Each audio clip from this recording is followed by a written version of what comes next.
Good evening. Welcome to California Today. I'm Liang Zhang. Here's a preview of some of today's stories. Fire season is underway, and the 4th of July may have contributed to some of the new blazes. We heard from one woman who had no fear of a fire in her area and why she felt that way. In a blow to the state's trucking industry, the Supreme Court dismissed a state law regarding independent contractors. We'll hear what it means for the industry. And the legal expert commented on two laws that the state superior courts struck down. They mandated that the boards of directors meet diversity quotas. It's fire season in California, and the blazes, along with the evacuation orders, often lead to people leaving their homes in nature's hands. NTD's David Lam has a local fire update and heard what made one resident feel safe enough to not evacuate. On 4th of July, a new fire dubbed the Electra Fire exploded to 3,000 acres overnight in the Sierra Nevada mountain range. Amador County is on the left-hand side of the reticle. Calaveras County is on the right-hand side. Authorities say it may have been sparked by fireworks or barbecue. Evacuation orders affected 800 to 900 people in nearby counties. According to CAL FIRE, it's 0% contained as of Tuesday afternoon. The 904-acre Rice's fire is 85% contained as of Tuesday. It's been burning actively for 6 days in the Sierra Nevada mountains. Evacuation warnings were given to those near the Rice's fire last week. However, one resident decided to stay back. The reason I stay back because I cleared all around my property so none of fire will danger my home. Juen Lee is a land and business owner. She said she had 24 large pine trees around her property cut down last year to protect her home in case a fire catches on. Mind you, it's a few acres of a property here. Everything is green around here. Even though fire come close, they're not going to hit it. What did you have to do to prepare your property? Well, first of all, you have to spend money, let's put it that way. You have to call the logger or tree faller. Then they come out assessing how they're going to do it. Lee is in her 70s, and she says she's been on her property in the mountains since December of 1990. So to save your life, to save your own property, you have to do yourself instead of rely on somebody else. That's what I believe. And luckily, the wind was on her side, blowing smoke away from her home. You see, all the way around my house, the lawn is all watered and green. Okay? Just be prepared. Don't expect anybody else to do it for you. She believes homeowners should take autonomy and maintain their property to ensure safety. David Lam, NTD News, California. While the Supreme Court has recently had some rulings that ruffled Californians' feathers, they're not doing everything against the state. The court turned away a challenge to California's worker classification law. The law virtually outlaws independent contracting, which may hit the trucking industry particularly hard. The Supreme Court recently dismissed a case of the California Truckers Association, or CTA, against the Attorney General. The case was over the law from Assembly Bill 5, which defines what an independent contractor is compared to an employee. While AG Rob Bonta's office said it was pleased with the ruling, CTA wrote on their website that gasoline has been poured on the fire that is our ongoing supply chain crisis. According to JD Supra, a legal publication, the Supreme Court's refusal to review the case will have profound consequences. The journal wrote that motor carriers must evaluate and adopt alternative operating models to mitigate risk if they intend to continue to do business in California. The state now defines an independent contractor as a person who is free from the control of the employer, works outside of the employer's usual business, and usually works in a similar trade. The statute was pushed to clamp down on the hard-to-unionize gig economy represented by companies such as Uber and Lyft. In the eyes of supporters, the law works to help workers by preventing their misclassification. According to a state report, nearly 20% of LA Unified teachers were not fully credentialed during the 2020 to 2021 school year. The district laid off many staff members due to non-compliance with the COVID jab mandates.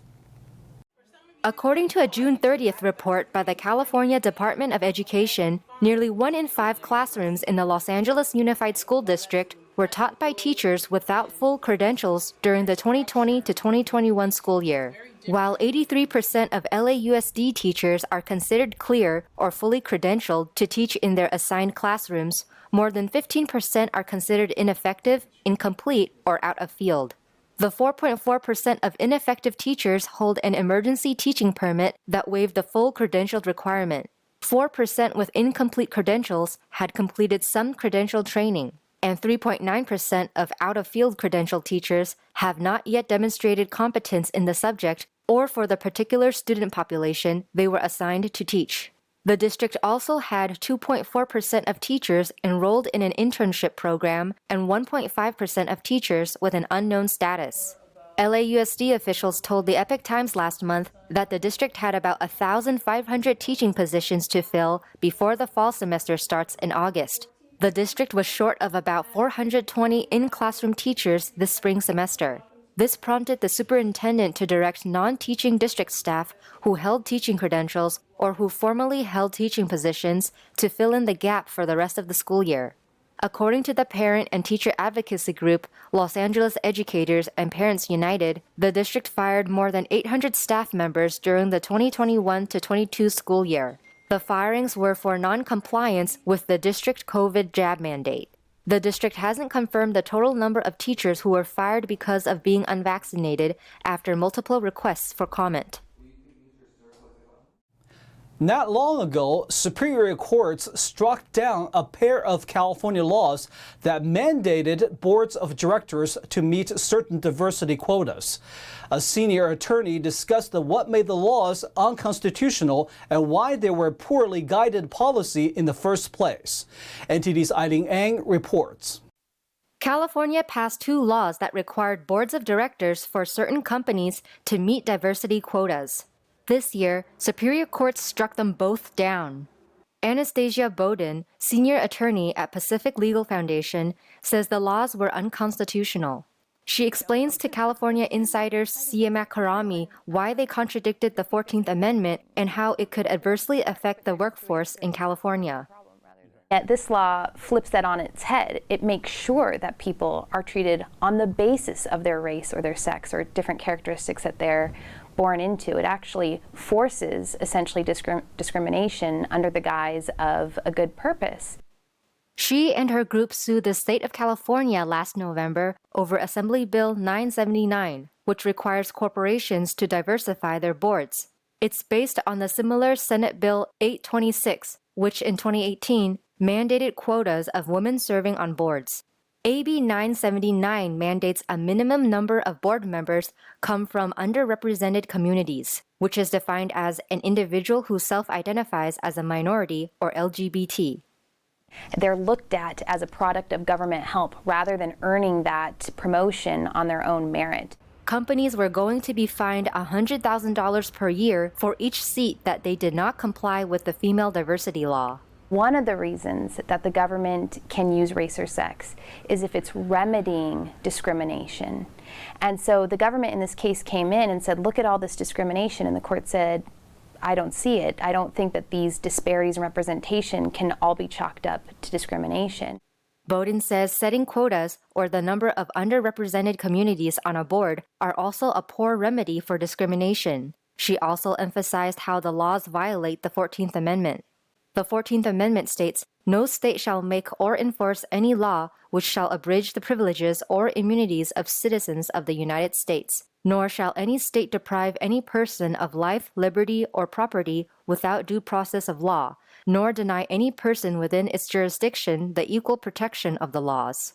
Even if it's true that on the whole, women as a group have certain characteristics more than men. That doesn't mean that each individual woman has that characteristic. And so that's why we don't allow the government to pass laws based on stereotypes, because even if they hold true for a group, it's very demeaning for the individuals within that group. It expects them to behave a certain way, and I find that very offensive. She pointed out that disparities are not necessarily due to discrimination. It can be due to individual choices. Eileen Ang, NTD News, California. We are going to take a short break, but here's a look at what we got for you when we come back. A former UFC champion has sued a man who he alleges molested his son. This comes after the fighter was arrested for allegedly attempting to murder the man. The city of LA has moved to ban homeless encampments in certain areas. They will no longer be allowed to be within a certain distance from schools. And a major environmental restoration project is underway. The city, along with environmental groups, are working to restore a tidal habitat. That and more on California Today.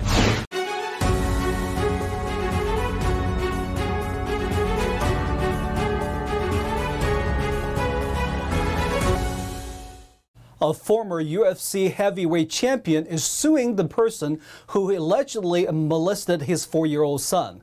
The new court filing comes after the champion allegedly tried to take matters into his own hands. Here's the story. Cain Velasquez, a former UFC champion, was arrested in San Jose last February after shooting and ramming at a pickup truck. The truck belonged to 43-year-old Harry Golarte. Velasquez says he shot at the truck because Golarte allegedly molested his 4-year-old son. Velasquez is now suing Golarte. According to Velasquez's lawsuit, Golarte worked for a daycare run by his mother. Velasquez's son attended the daycare where the alleged incident happened. His court filing stated the childcare business and its owners fostered and maintained an environment where the children could be molested, sexually abused, and harassed. Santa Clara County officials have charged Golarte with lewd and lascivious acts with a minor. Golarte pleaded not guilty to the charges and has a trial scheduled for September. Meanwhile, Velasquez was denied bail in March and has a court date pending for August. He faces attempted murder and multiple gun assault charges. His attorney, Mark Garagos, stated that he plans on getting his client acquitted of all charges. A hearing to reconsider an ordinance banning homeless encampments within 500 feet of schools and daycare centers is set for July 27th. The Los Angeles City Council failed to give unanimous approval to a homeless encampment ban on July 1st. The ordinance would ban all encampments from 500 feet of schools. The council voted 10-1 in favor of the ordinance. Since the vote was not unanimous, the matter will return to the council for a second vote following the summer recess. The ordinance is an amendment to the city's sweeping law regulating the location of homeless encampments. Currently, each specific location must be designated by the council for enforcement. Municipal Code 4118 already prohibits obstructing the public right-of-way in several areas of the city. The law already protects the public right-of-way within 500 feet of sensitive facilities, including schools. An amendment to the code was approved last week by the council's Homelessness and Poverty Committee. Supporters of the ordinance include parents and school workers. They say the issue is a matter of safety for children who must walk by encampments on their way to classes. One parent told the council it would reduce the risk that students, families, and workers face on a daily basis. Opponents said the move criminalizes homelessness. Some said it restricted the movements of a homeless population in need of services and housing. A legal challenge against an LA City Council member's legitimacy in temporarily holding the office was able to move forward after approval by a state official last week. California Attorney General Rob Bonta authorized a request to challenge council member Herb Wesson's interim position. The request came from the Southern Christian Leadership Conference of Southern California. Wesson's appointment came after his predecessor was removed due to a federal indictment. But Bonta said that the Christian group raised many questions about whether Wesson's appointment violated the city charter. According to the charter, councilors are limited to 3 terms, each spanning 4 years. Wesson previously represented the district on the council from 2005 to 2020. Since Wesson had already reached the maximum term limit, the group sued the city. According to Bonta's issued opinion, we conclude that substantial questions of law exist as to whether Wesson's appointment to the Los Angeles City Council was lawful. Wesson is representing the district until December 23rd in the council's original plan. California authorities partnered to work on the largest tidal habitat restoration project in the state's history. They're working together to restore a tidal wetland in Northern California. State, federal, and local agencies gathered to celebrate the groundbreaking of the largest tidal habitat restoration project in California history on June 30th. The Delta is a place. The Delta is a people. The Delta is a history. And the Delta is a future. We're here today to begin a project that will change all of those things. It will change this landscape through our work and the work of Mother Nature into something beautiful. The California Department of Water Resources teamed up with ecosystem investment partners. Their goal is to restore the Lookout Slough tidal habitat restoration and flood improvement project in Solano County to a tidal wetland. The purpose is to create a habitat and produce food for the several species of fish, like the Delta smelt. Because restoring here has the potential for a population-level response for the fish that are now going extinct.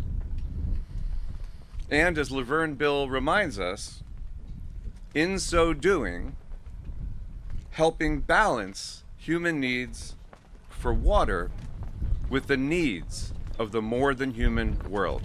This has been a long relationship that the tribes within these territories have, longed for. And to be given this opportunity to come out here and, celebrate this, to, welcome you and, create the beginning of that partnership. The Lookout Slough project also serves to reduce overall flooding risk in the Sacramento area.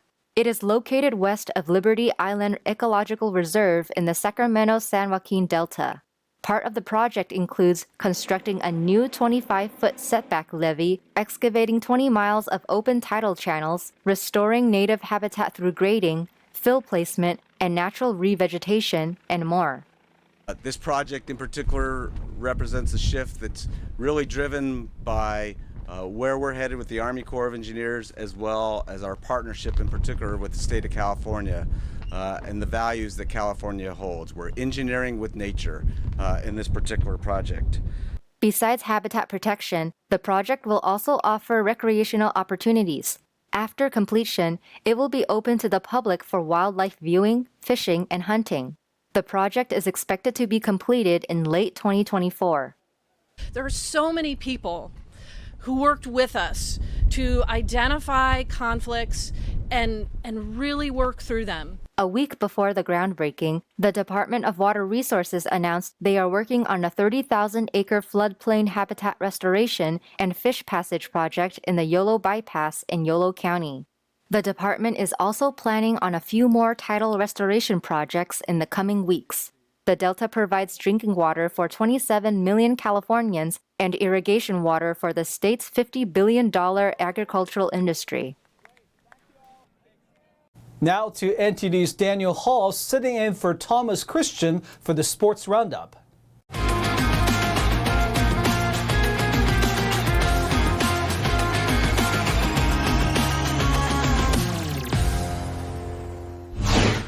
Ramon Laureano and Stephen Vogt homered, Cole Irvin snapped a 9-game start streak, and Oakland kicked off a 6-game homestand with a victory over Toronto. Irvin combined with Zach Johnson on a 5-hitter as the A's won at home for just the second time in their last 15 tries. Winless since April 24th, Irvin gave up just 1 run on 4 hits in 8 innings. Alek Manoah, who had been beaten just once in his past 8 starts, went 5 2/3 innings for Toronto and was charged with 5 runs. Athletics 5, Blue Jays 1. Trace Thompson hit a 3-run homer, and Julio Urias tossed 6 solid innings as Los Angeles opened a 3-game series against visiting Colorado with a victory. Urias allowed 1 run on 5 hits with 1 walk and 7 strikeouts while throwing a season-high 99 pitches. Los Angeles recorded its 50th victory this season and has won 5 of its past 6 games. Jose Iglesias and CJ Cron homered for the Rockies, who had won 4 of their previous first 6 meetings against the Dodgers this season. Dodgers 5, Rockies 3. Chris Flexen tossed 6 2/3 scoreless innings, Cal Raleigh drove in 4 runs, and rookie Julio Rodriguez hit a tape measure 2-run homer as visiting Seattle defeated San Diego. Flexen allowed 4 hits and 3 walks while fanning 8 as the Mariners earned their 6th win in 7 games. The Padres are 2-7 over their past 9 games. San Diego starter Sean Manaea yielded 4 runs off in 3 1/3 innings. Trent Grisham homered in the 9th for the Padres' only runs. Mariners 8, Padres 2. Dalton Varsho went 3 for 4 with 3 RBIs to lead Arizona past San Francisco in Phoenix. Buddy Kennedy went 2 for 4 with 2 RBIs, and Josh Rojas had 2 hits and an RBI for the Diamondbacks, who snapped a 2-game losing streak. Madison Bumgarner picked up the win, allowing 3 runs on 5 hits over 5 innings. David Villar, called up earlier Monday from AAA Sacramento, doubled on the first major league pitch he saw and had 2 hits for the Giants. Carlos Rodon gave up 4 runs in 5 innings for San Francisco, which lost its 5th straight game. Diamondbacks 8, Giants 3. Famous NFL running backs Adrian Peterson and Le'Veon Bell will face off in the ring for an interesting take on the new celebrity boxing match trend. The duel will take place on July 30th at Crypto.com Arena in Los Angeles. The 30-year-old Bell finished his last season with the Tampa Bay Buccaneers and is currently a free agent. However, before he sat out an entire NFL season due to a contract dispute, Le'Veon Bell was one of the premier running backs in the league. Anyone who plays fantasy football knows the name Adrian Peterson as an institution in the world of running backs. Peterson, who is 37 years old, has 4 first-team All-Pro nominations and is a 7-time Pro Bowler. He also won the NFL MVP in 2012 after becoming the 7th player in NFL history to rush for 2,000 yards in a single season. He is 5th in career NFL rushing yards, clocking in at 14,918. This is the first time either of the two will compete in a boxing ring, but since it is technically an exhibition match, it does not count as a professional debut. Le'Veon Bell opened as the betting favorite to win the match at -180, while Peterson's underdog line is +140.